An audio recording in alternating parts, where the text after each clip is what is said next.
Hey guys, Matt Science here, and today I am back for day number 30 of r/ProRevenge. Second last day, I have two stories lined up. So, first up, we have someone stole 25k from me. It ended costing him $500,000. Bit of preamble here. I was married to a very OCD and pragmatic man. For example, for him, a big romantic gesture had been to leave me alone for 24 hours at the hospital right after I had our son so he could go pay bills and mow the lawn. 20 years later, I do understand he really did express love this way, but that's another story. I was in dire need of physical contacts because he never touched me unless he wanted, very bland, sex. And also never ever kissed me. Okay. The story is not about him. It's only a preamble. So I divorced him. Not just for what's above, mind you. I felt alone and unloved in this relationship. I just wrote about it to explain the state of mind I was in when I met this other person that we'll call PS. PS was the total opposite. He was very in tune with his emotions and was very, very intense. This will be important later. He really expressed love like I thought I needed. On our first date, the waitress asked how long we had been together since he was so into me and touching me. He made me feel amazing. He had a huge house and rather flashy lifestyle, so I assumed he was really well off. He told me he owned a car wash and a phone marketing company. Fast forward a bit, at this point we had been dating for about a year, and he had just asked me and my son to move in with him. I wasn't 100% sure, but he prepared the room for my son nevertheless. As I started spending more time in his house, still keeping mine, I also started to see strange behaviour. He'd be up all night, but sleep all day. And throw all our worries away. I also heard a few phone calls where I was telling people they owed money and needed to pay, but the conversations didn't fit with a car wash or phone marketing business. At some point, he told me he was having money problems. He said huge clients were late in paying, and that was jeopardizing his house payments. So I, stupid me, offered to help. I'm missing a part of this story because it started as me offering help with the house, since there were a lot, still had my house though, but it ended up with me lending him 25k. I cannot for the life of me remember that progression. The loan was supposed to be for 3 weeks, he said. I'd have it all back in 3 weeks. 3 weeks. That 25 came from my retirement savings / son's college money, so I had to pay a fine to access it. It's also money it took me 10 years to put aside. That money was very important to me. During those 3 weeks, I went out to have drinks with my friends and found him on a date with another woman. I saw him French kissing another woman. I said nothing, went to his house, packed my shit, and left. So anyway, I thought he'd be an adult and still reimburse the 25k at the end of this 3 weeks. Big mistake. Someone I knew told me he was glad I left and proceeded to tell me about him. He said PS was a junkie hooked on GSB, hence why he was so intense and so into his emotions. They also explained the erratic sleep/night patterns, but the final blow was when he told me PS was also a con man, a specialist in defrauding older people by phone, his so-called phone marketing company. I tried having my money in the beginning. I wasn't sure I believed it, but then bits of what I had overheard in the last year started to make sense, and I realized it was all true. Back to this later. I tried having my money back many different ways. None worked. I was at the end of my rope, and since it it was in my years post-divorce and right after the 2008-2009 economic crash as well. I was poor as hell. So this is what I did. First, he had given me access to pay bills online, not to his bank accounts, but to his emails, so I was able to investigate all his accounts with the same password. I printed / screenshotted every little bit of information relating to money. I found proof that he was indeed scamming people and found the people he worked with and even the name of the person at Western Union who facilitated the money transfer. I found out he was an organized criminal.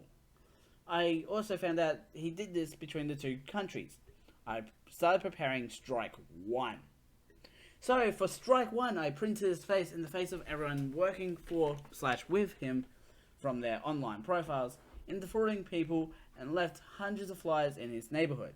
I also called the hotline for financial crime prevention in both countries and gave very specific details and names. Know that even if he had given me the money, this goes against my core values and I would have done the same thing anyway. At this point, I was preparing Strike 2. I was dumb in lending him money, but at least I did it the right way. I wrote a check, I didn't do cash, I wanted proof just in case. It would turn out to be a great idea. On the check, I had written that it was a loan. Thank you, Judge Judy, for this tip. Since he didn't pay me back, I prepared an invoice and sent it to me from his hacked email. From when the time came to do my taxes, I filed the $25,000 as an expense using this invoice. I have many freelancers. I slid him as one of them, and it passed.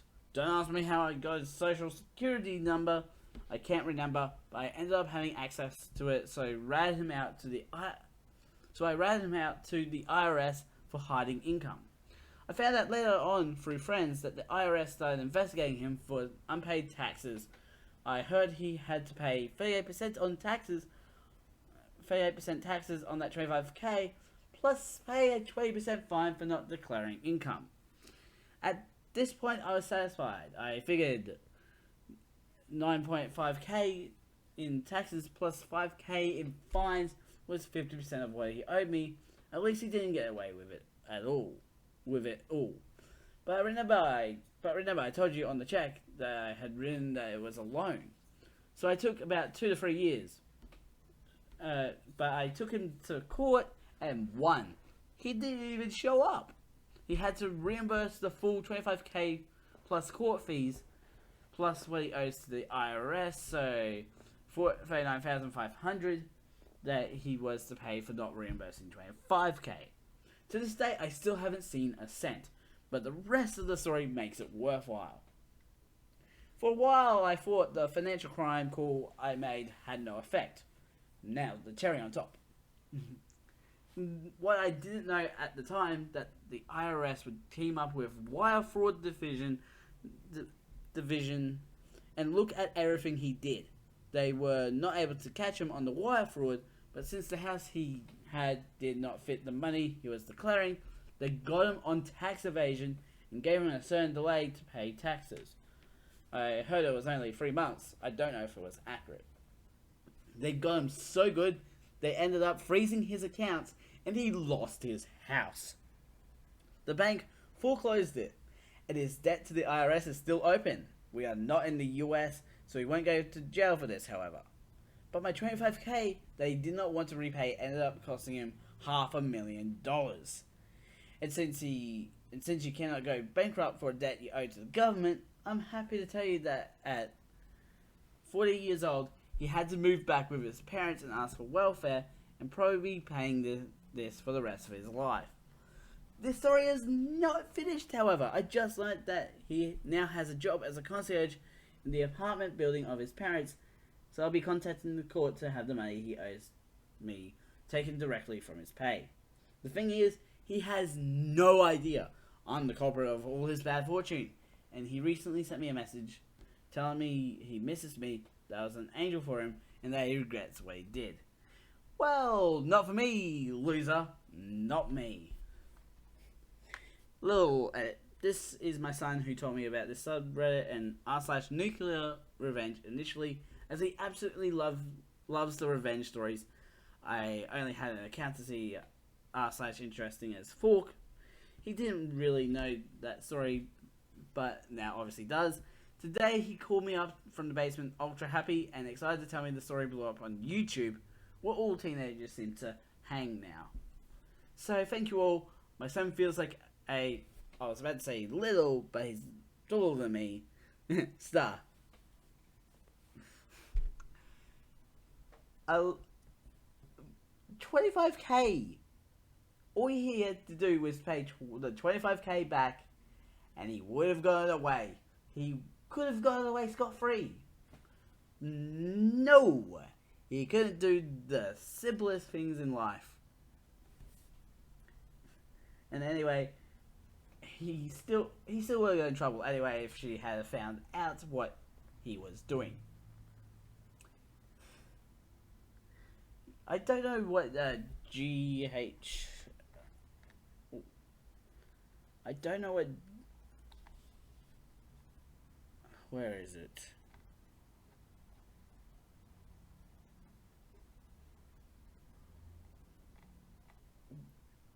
GH. What?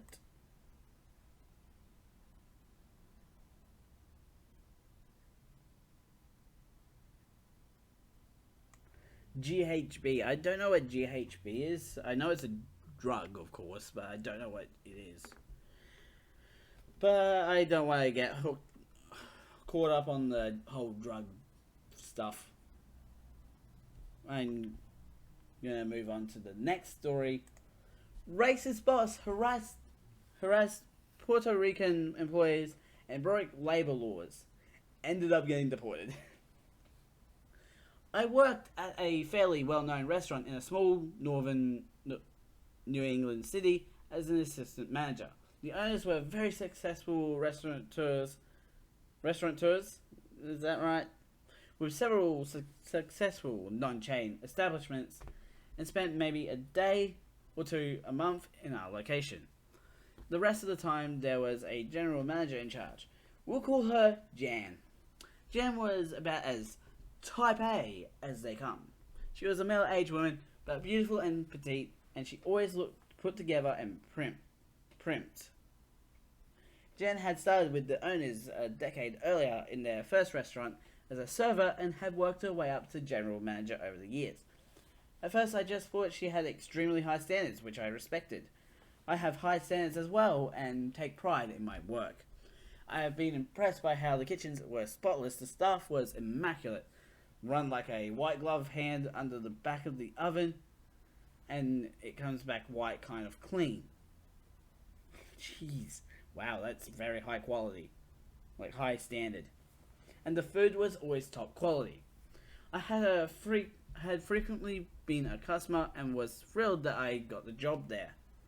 I had been in the business for a decade and the restaurant was the place in our area. I was so excited. Unfortunately, I quickly learned why everything is so shining and perfect. Jan was a tyrant. She was the kind of boss who soured the mood of the entire staff like a storm cloud hovering over us that never went away. Nothing was ever good enough and the standards changed from day to day. On a good day, she would shut herself up in the office and then leave early. Good days were very rare and could turn into bad days at the drop of a dime. On bad days, you couldn't be perfect enough and she would come up with new rules and regulations just to punish people. If a host called out sick, they were literal children. She would berate them on the phone and make them cry. If a cook made a mistake on a plate, she would humiliate them in front of the staff, accusing them of doing it on purpose, and then give us all the silent treatment for hours after. Seriously. If someone's cash out was off, even by a few cents, she would accuse them of theft and force me to cut down their hours. As a fellow manager, I was mostly spared of her but awful behaviour, though I had to hear about her treatment from my staff almost every day. All this was just run-of-the-mill boss stuff until it came for yearly staff evaluations. This is where Raul enters the story. Raul was a hard-working dishwasher who had moved to our state from Puerto Rico a few years earlier and spoke English with some difficulty. Whenever I had to go over anything official with him, we would have a co-worker translate between us to be sure we were both communicating clearly. Jan refused this courtesy to Raul. This made his evaluation very difficult. Raul managed to communicate to us that, due to recent cuts in his hours, he would be forced to get a second job to pay the bills. Something about this absolutely set Jan off. She told him she would fire him if he dared. I could see plainly on the intake paperwork in front of me that Raul had been hired with the understanding that it would be a full-time position, so I pointed that out. Jan was furious, but agreed through gritted teeth that if Raul agreed not to get a second job, she would bump his hours up to at least 35 hours a week. It was said as clear as day, and I documented it in my Daily Manager logbook. Work went on as usual after that, and I didn't think much of this meeting again for a few months. Another time, a while later, while filing out information for tax returns, Jan called me into the office. I could tell she had pulled the tiny room apart looking for something. All the information about our Puerto Rican employees is gone, she told me in a mixture of panic and suspicion. I looked at the files in question and they all seemed to be in order, so I was confused and told her I couldn't help. A few minutes later, I walked back in the office to find her arguing with Rosa, a most talented chef and a Puerto Rican native. Rosa was perfectly fluent in English. No, Rosa! Jan was speaking to Rosa as though she were hard of hearing or mentally slow. Where is your green card? What are you talking about? Rosa was absolutely confused. Are you illegal or something? Is that why you broke in here? To hide the proof? Jan wasn't yelling, but her eyes were cold and flashing with rage. What? And Rosa was starting to get angry now. It suddenly clicked for me, so I interrupted. Jan, you do realize that Puerto Rico is a United States territory, right? Of course I know that, Jan snapped back. Okay, so you know that Rosa has a social security number like any other American native. Oh, right. Never mind, Rosa. You can go back to work. Jan did not apologize for accusing Rosa of theft. I was so done with this place after that. Jan did all kinds of little things like that, and she never apologized. I had already gotten a job offer for a place closer to my house when the final straw came. I was the closing manager one day and got in just before the dinner rush to see Raul storming out the back door. He didn't speak much English, but his fucking bitch was very clear.